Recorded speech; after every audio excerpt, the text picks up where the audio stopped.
মুহতারাম হাজিরিন, এটা দ্ব্যর্থহীন ভাবে কথা শুধুমাত্র মানচিত্রের স্বাধীনতার নাম স্বাধীনতা নয়, ভৌগোলিক সীমানায় কাঁটাতার দেওয়ার নাম স্বাধীনতা নয়, শুধুমাত্র লাল সবুজের একটা পতাকা অথবা ভিন্ন কালারের একটা পতাকা তৈরি করে নেওয়ার নাম স্বাধীনতা নয়। স্বাধীনতা তো পতাকার জিনিস নয়, মানচিত্রের জিনিস নয়। স্বাধীনতা হলো মানুষের জাতিসত্তার বিষয়। এই জাতি এখনো পর্যন্ত সেই গোলামীর আইনের দ্বারাই তাদের বিচার বিভাগ চলে।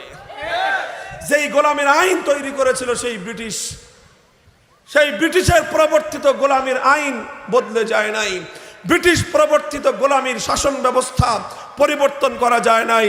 ব্রিটিশ প্রবর্তিত গোলামীর শিক্ষা ব্যবস্থা, যেই শিক্ষার মাধ্যমে মানুষ চাকর তৈরি হয়, গোলাম তৈরি হয়, যে শিক্ষার মাধ্যমে প্রকৃত আরশের মালিকের স্বাধীন চেতা গোলাম